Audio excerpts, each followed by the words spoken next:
Welcome back to Classic Literature Free Audiobooks. Now, let the story continue with Dracula. Chapter 17, Dr. Seward's Diary, continued when we arrived at the Berkeley Hotel. Van Helsing found a telegram waiting for him. I'm coming up by train. Jonathan at Whitby, important news. Mina Harker. The professor was delighted. Ah, that wonderful Madam Mina, he said, pearl among women. She arrived, but I cannot stay. She must go to your house, friend John. You must meet her at the station. Telegraph her en route, so that she may be prepared. When the wire was dispatched, he had a cup of tea. Over it, he told me of a diary kept by Jonathan Harker when abroad, and gave me a typewritten copy of it, as also of Mrs. Harker's diary at Whitby. Take these, he said, and study them well. When I have returned, you will be master of all the facts, and we can then better enter on our inquisition. Keep them safe, for there is in them much of treasure. You will need all your faith, even you who have had such an experience as that of today. What is here told? He laid his hand heavily and gravely on the packet of papers as he spoke. May be the beginning of the end to you and me and many another, or it may sound the knell of the undead who walk the earth. Read all, I pray you, with the open mind, and if you can add in any way to the story here told, do so, for it is all important. You have kept diary of all these so strange things, is it not so? Yes. Then we shall go through all these together when we meet. He then made ready for his departure, and shortly after drove off to Liverpool Street. I took my way to Paddington, where I arrived about 15 minutes before the train came in. The crowd melted away, after the bustling fashion common to arrival platforms, and I was beginning to feel uneasy, lest I might miss my guest, when a sweet-faced, dainty-looking girl stepped up to me, and after a quick glance said, "Dr. Seward, is it not? And you are Mrs. Harker," I answered at once, whereupon she held out her hand. "I knew you from the description of poor dear Lucy, but—" She stopped suddenly, and a quick blush overspread her face. The blush that rose to my own cheeks somehow set us both at ease, for it was a tacit answer to her own.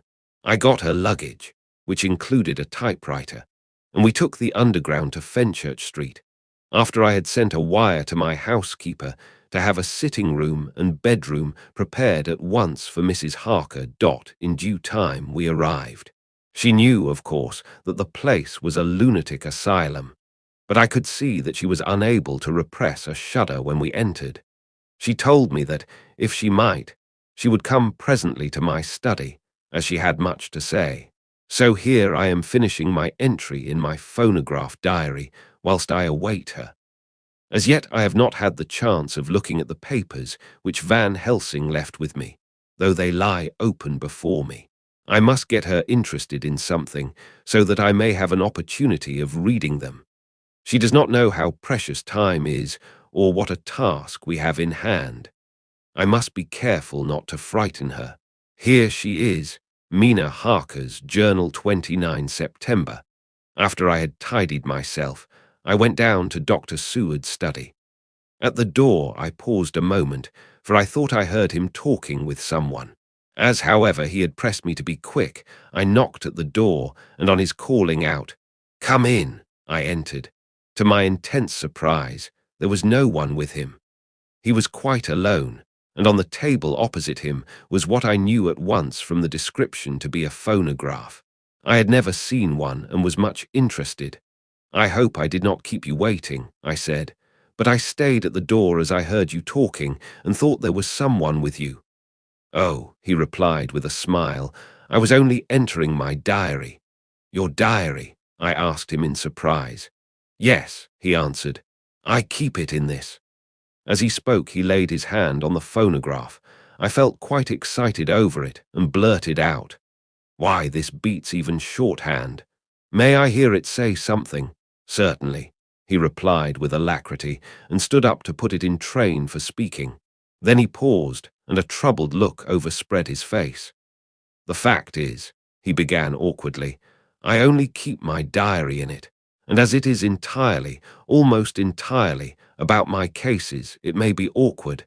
That is, I mean." He stopped, and I tried to help him out of his embarrassment.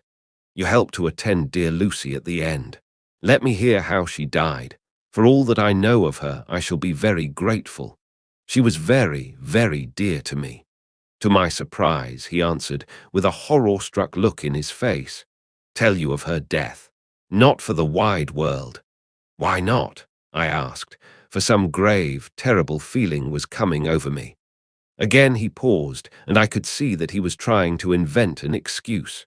At length he stammered out, "You see, I do not know how to pick out any particular part of the diary." Even while he was speaking, an idea dawned upon him, and he said with unconscious simplicity, in a different voice, and with the naivete of a child, "That's quite true, upon my honor, honest Indian." I could not but smile, at which he grimaced. "I gave myself away that time," he said. "But do you know that, although I have kept the diary for months past, it never once struck me how I was going to find any particular part of it, in case I wanted to look it up?" By this time, my mind was made up that the diary of a doctor who attended Lucy might have something to add to the sum of our knowledge of that terrible being, and I said boldly, "Then, Dr. Seward, you had better let me copy it out for you on my typewriter." He grew to a positively deathly pallor as he said, "No, no, no, for all the world I wouldn't let you know that terrible story." Then it was terrible. My intuition was right.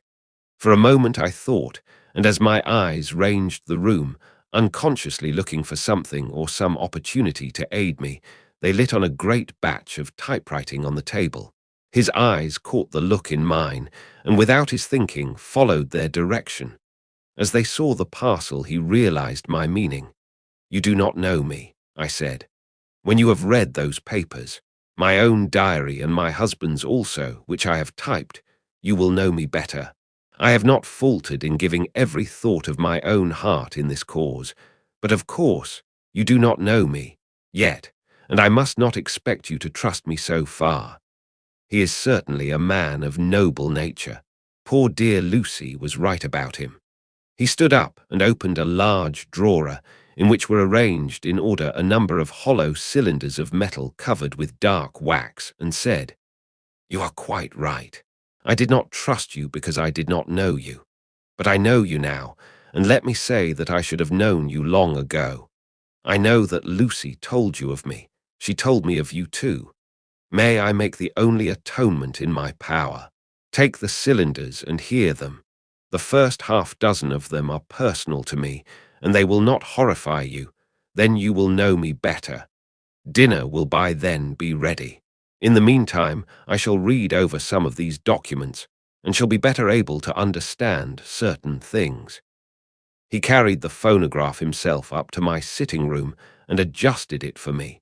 "Now I shall learn something pleasant, I am sure, for it will tell me the other side of a true love episode of which I know one side already."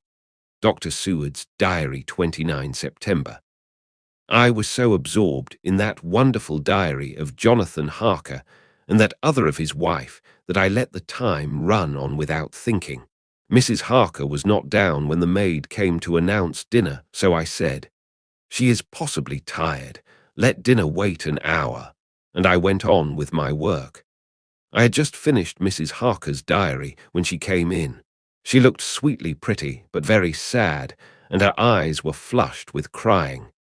This somehow moved me much. Of late I have had cause for tears, God knows, but the relief of them was denied me, and now the sight of those sweet eyes, brightened with recent tears, went straight to my heart. So I said as gently as I could, "I greatly fear I have distressed you." "Oh no, not distressed me," she replied, "but I have been more touched than I can say by your grief. That is a wonderful machine, but it is cruelly true. It told me, in its very tones, the anguish of your heart. It was like a soul crying out to Almighty God. No one must hear them spoken ever again. See, I have tried to be useful. I have copied out the words on my typewriter, and none other need now hear your heart beat as I did. No one need ever know, shall ever know, I said in a low voice. She laid her hand on mine and said very gravely, "Ah, but they must. But why?" I asked. Because it is a part of the terrible story, a part of poor dear Lucy's death and all that led to it. Because in the struggle which we have before us to rid the earth of this terrible monster, we must have all the knowledge and all the help which we can get. I think that the cylinders which you gave me contained more than you intended me to know, but I can see that there are in your record many lights to this dark mystery. You will let me help, will you not? I know all up to a certain point, and I see already, though your diary only took me to 7 September, how poor Lucy was beset, and how her terrible doom was being wrought out. Jonathan and I have been working day and night since Professor Van Helsing saw us. He is gone to Whitby to get more information, and he will be here tomorrow to help us. We need have no secrets amongst us. Working together, and with absolute trust, we can surely be stronger than if some of us were in the dark. She looked at me so appealingly, and at the same time manifested such courage and resolution in her bearing that I gave in at once to her wishes. "You shall," I said, "do as you like in the matter. God forgive me if I do wrong. There are terrible things yet to learn of. But if you have so far travelled on the road to poor Lucy's death, you will not be content, I know, to remain in the dark. Nay, the end, the very end, may give you a gleam of peace. Come, there is dinner. We must keep one another strong for what is before us. We have a cruel and dreadful task. When you have eaten, you shall learn the rest, and I shall answer any questions you ask. If there be anything which you do not understand, though it was apparent to us who were present." Mina Harker's Journal, 29 September. After dinner, I came with Dr. Seward to his study. He brought back the phonograph from my room, and I took my typewriter. He placed me in a comfortable chair and arranged the phonograph so that I could touch it without getting up, and showed me how to stop it in case I should want to pause. Then he very thoughtfully took a chair with his back to me so that I might be as free as possible, and began to read. I put the forked metal to my ears and listened. When the terrible story of Lucy's death and all that followed was done, I lay back in my chair powerless. Fortunately, I am not of a fainting disposition. When Dr. Seward saw me, he jumped up with a horrified exclamation, and hurriedly taking a case bottle from a cupboard, gave me some brandy, which in a few minutes somewhat restored me. My brain was all in a whirl, and only that there came through all the multitude of horrors the holy ray of light that my dear, dear Lucy was at last at peace. I do not think I could have borne it without making a scene. It is all so wild and mysterious and strange that if I had not known Jonathan's experience in Transylvania, I could not have believed. As it was, I didn't know what to believe, and so got out of my difficulty by attending to something else. I took the cover off my typewriter and said to Dr. Seward, "Let me write this all out now. We must be ready for Dr. Van Helsing when he comes. I have sent a telegram to Jonathan to come on here when he arrives in London from Whitby. In this matter dates are everything, and I think that if we get all our material ready and have every item put in chronological order, we shall have done much. You tell me that Lord Godalming and Mr. Morris are coming too. Let us be able to tell him when they come." He accordingly set the phonograph at a slow pace, and I began to typewrite from the beginning of the 7th cylinder. I used manifold, and so took 3 copies of the diary, just as I had done with all the rest. It was late when I got through, but Dr. Seward went about his work of going his round of the patients. When he had finished, he came back and sat near me, reading, so that I did not feel too lonely whilst I worked. How good and thoughtful he is! The world seems full of good men, even if there are monsters in it. Before I left him, I remembered what Jonathan put in his diary of the professor's perturbation, at reading something in an evening paper at the station at Exeter. So, seeing that Dr. Seward keeps his newspapers, I borrowed the files of the Westminster Gazette and the Pall Mall Gazette and took them to my room. I remember how much the Telegraph and the Whitby Gazette, of which I had made cuttings, helped us to understand the terrible events at Whitby when Count Dracula landed. So I shall look through the evening papers since then, and perhaps I shall get some new light. I am not sleepy, and the work will help to keep me quiet. Dr. Seward's Diary, 30 September. Mr. Harker arrived at 9 o'clock. He had got his wife's wire just before starting. He is uncommonly clever, if one can judge from his face, and full of energy. If this journal be true, and judging by one's own wonderful experiences, it must be. He is also a man of great nerve. That going down to the vault a second time was a remarkable piece of daring. After reading his account of it, I was prepared to meet a good specimen of manhood, but hardly the quiet, business-like gentleman who came here today. Later, after lunch, Harker and his wife went back to their own room, and as I passed a while ago, I heard the click of the typewriter. They are hard at it. Mrs. Harker says that they are knitting together in chronological order every scrap of evidence they have. Harker has got the letters between the consignee of the boxes at Whitby and the carriers in London who took charge of them. He is now reading his wife's typescript of my diary. I wonder what they make out of it. Here it is. Strange that it never struck me that the very next house might be the Count's hiding place. Goodness knows that we had enough clues from the conduct of the patient Renfield. The bundle of letters relating to the purchase of the house were with the typescript. Oh, if we had only had them earlier, we might have saved poor Lucy. Stop. That way madness lies. Harker has gone back and is again collating his material. He says that by dinner time they will be able to show a whole connected narrative. He thinks that in the meantime I should see Renfield, as hitherto he has been a sort of index to the coming and going of the Count. I hardly see this yet, but when I get at the dates I suppose I shall. What a good thing that Mrs. Harker put my cylinders into type. We never could have found the dates otherwise. I found Renfield sitting placidly in his room with his hands folded, smiling benignly.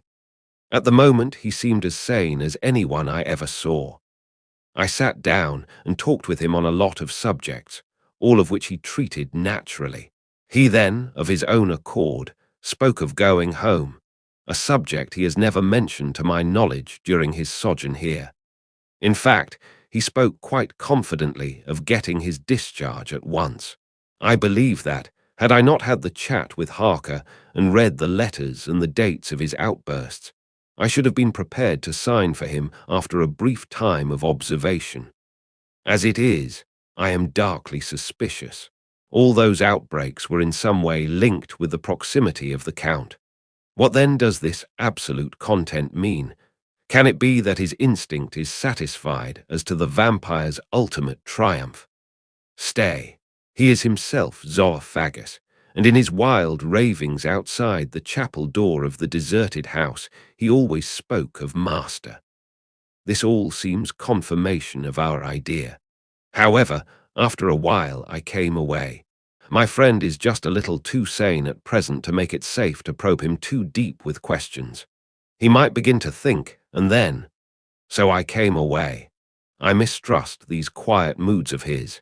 So I have given the attendant a hint to look closely after him, and to have a strait waistcoat ready in case of need. Jonathan Harker's Journal, 29 September, in train to London.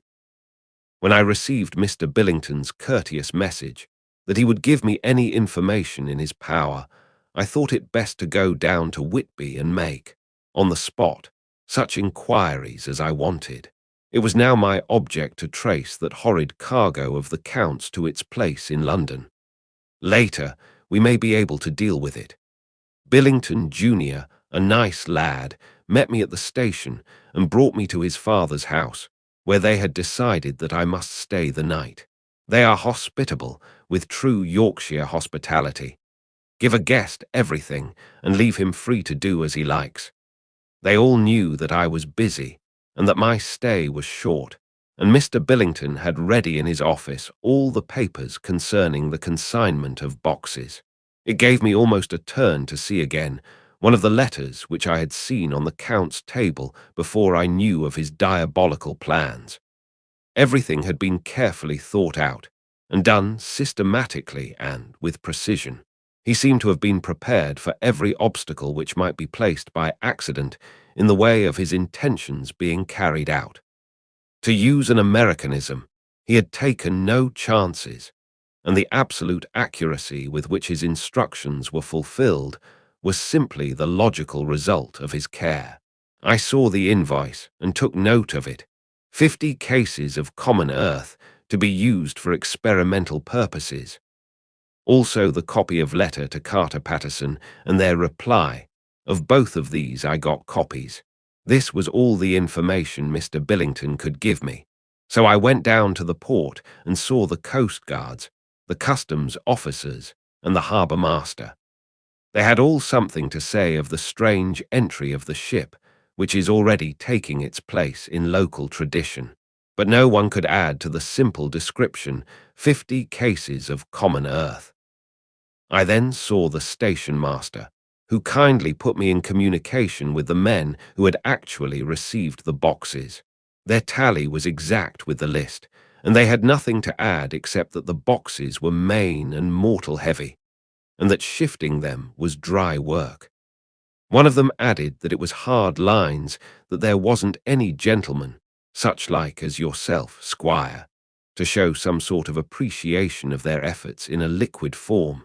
Another put in a rider that the thirst then generated was such that even the time which had elapsed had not completely allayed it. Needless to add, I took care before leaving to lift, for ever and adequately, this source of reproach. 30 September. The station master was good enough to give me a line to his old companion, the station master at King's Cross, so that when I arrived there in the morning, I was able to ask him about the arrival of the boxes. He, too, put me at once in communication with the proper officials, and I saw that their tally was correct with the original invoice. The opportunities of acquiring an abnormal thirst had been here limited. A noble use of them had, however, been made, and again I was compelled to deal with the result in an ex post facto manner. From thence I went on to Carter Patterson's central office, where I met with the utmost courtesy. They looked up the transaction in their daybook and letterbook, and at once telephoned to their King's Cross office for more details. By good fortune, the men who did the teaming were waiting for work, and the official at once sent them over, sending also by one of them the way bill and all the papers connected with the delivery of the boxes at Carfax. Here again I found the tally agreeing exactly. The carrier's men were able to supplement the paucity of the written words with a few details. These were, I shortly found, connected almost solely with the dusty nature of the job and of the consequent thirst engendered in the operators. On my affording an opportunity, through the medium of the currency of the realm, of the allaying, at a later period, this beneficial evil, one of the men remarked, "That ooze, governor, is the rummiest I ever was in. Blime, but it ain't been touched since 100 years. There was dust that thick in the place that you might have slept on it without hurtin' of your bones, and the place was that neglected that ye might ave smelled old Jerusalem in it. But the old chapel, that took the psych, that did. Me and my mate, we thought we wouldn't never get out quick enough. Law, I wouldn't take less nor a quid a moment to stay there arter dark. Having been in the house, I could well believe him. But if he knew what I know, he would, I think, have raised his terms. Of one thing I am now satisfied, that all the boxes which arrived at Whitby from Varna in the Demeter were safely deposited in the old chapel at Carfax. There should be 50 of them there, unless any have since been removed, as from Dr. Seward's diary I fear. I shall try to see the carter who took away the boxes from Carfax when Renfield attacked them. By following up this clue, we may learn a good deal. Later, Mina and I have worked all day, and we have put all the papers into Mina Harker's Journal 30 September. I am so glad that I hardly know how to contain myself. It is, I suppose, the reaction from the haunting fear which I have had, that this terrible affair and the reopening of his old wound might act detrimentally on Jonathan. I saw him leave for Whitby with as brave a face as I could, but I was sick with apprehension. The effort has, however, done him good. He was never so resolute, never so strong, never so full of volcanic energy as at present. It is just as that dear, good Professor Van Helsing said. He is true grit, and he improves under strain that would kill a weaker nature. He came back full of life and hope and determination. We have got everything in order for tonight. I feel myself quite wild with excitement. I suppose one ought to pity anything so hunted as is the Count. That is just it. This thing is not human, not even beast. To read Dr. Seward's account of poor Lucy's death and what followed is enough to dry up the springs of pity in one's heart. Later, Lord Godalming and Mr. Morris arrived earlier than we expected. Dr. Seward was out on business and had taken Jonathan with him, so I had to see them. It was to me a painful meeting, for it brought back all poor dear Lucy's hopes of only a few months ago. Of course they had heard Lucy speak of me, and it seemed that Dr. Van Helsing, too, has been quite blowing my trumpet, as Mr. Morris expressed it. Poor fellows, neither of them is aware that I know all about the proposals they made to Lucy. They did not quite know what to say or do, as they were ignorant of the amount of my knowledge, so they had to keep on neutral subjects. However, I thought the matter over, and came to the conclusion that the best thing I could do would be to post them in affairs right up to date. I knew from Dr. Seward's diary that they had been at Lucy's death, her real death, and that I need not fear to betray any secret before the time. So I told them, as well as I could, that I had read all the papers and diaries, and that my husband and I, having typewritten them, had just finished putting them in order. I gave them each a copy to read in the library. When Lord Godalming got his and turned it over, it does make a pretty good pile, he said. "Did you write all this, Mrs. Harker?" I nodded, and he went on. "I don't quite see the drift of it, but you people are all so good and kind, and have been working so earnestly and so energetically, that all I can do is to accept your ideas blindfold and try to help you. I have had one lesson already in accepting facts that should make a man humble to the last hour of his life. Besides, I know you loved my poor Lucy." Here he turned away and covered his face with his hands. I could hear the tears in his voice. Mr. Morris, with instinctive delicacy, just laid a hand for a moment on his shoulder and then walked quietly out of the room. I suppose there is something in woman's nature that makes a man free to break down before her and express his feelings on the tender or emotional side without feeling it derogatory to his manhood. For when Lord Godalming found himself alone with me, he sat down on the sofa and gave way utterly and openly. I sat down beside him and took his hand. I hope he didn't think it forward of me, and that if he ever thinks of it afterwards, he never will have such a thought. There I wrong him. I know he never will. He is too true a gentleman, I said to him, for I could see that his heart was breaking. I loved dear Lucy, and I know what she was to you and what you were to her. She and I were like sisters. And now she is gone, will you not let me be like a sister to you in your trouble? I know what sorrows you have had, though I cannot measure the depth of them. If sympathy and pity can help in your affliction, won't you let me be of some little service, for Lucy's sake?" In an instant, the poor dear fellow was overwhelmed with grief. It seemed to me that all that he had of late been suffering in silence found a vent at once. He grew quite hysterical, and raising his open hands, beat his palms together in a perfect agony of grief. He stood up and then sat down again, and the tears rained down his cheeks.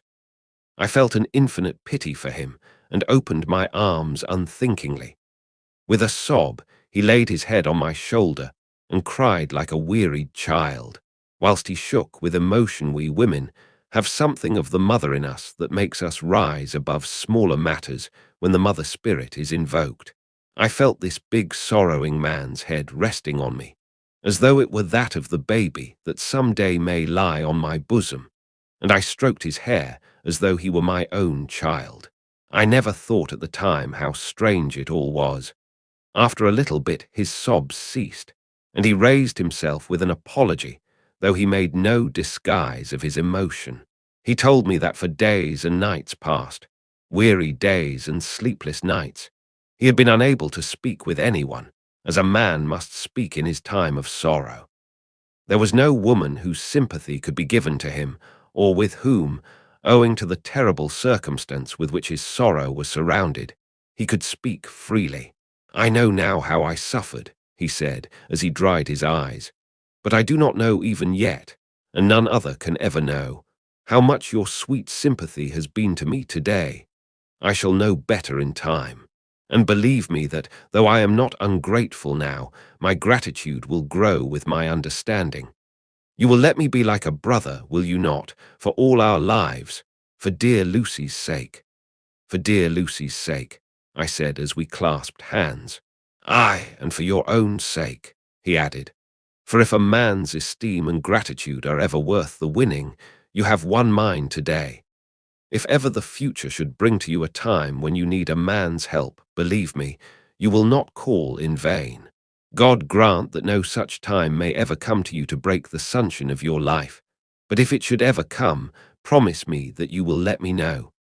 He was so earnest, and his sorrow was so fresh that I felt it would comfort him, so I said, "I promise." As I came along the corridor, I saw Mr. Morris looking out of a window. He turned as he heard my footsteps. "How is Art?" he said. Then noticing my red eyes, he went on, "Ah, I see you have been comforting him. Poor old fellow, he needs it. No one but a woman can help a man when he is in trouble of the heart, and he had no one to comfort him. He bore his own trouble so bravely that my heart bled for him. I saw the manuscript in his hand, and I knew that when he read it, he would realize how much I knew.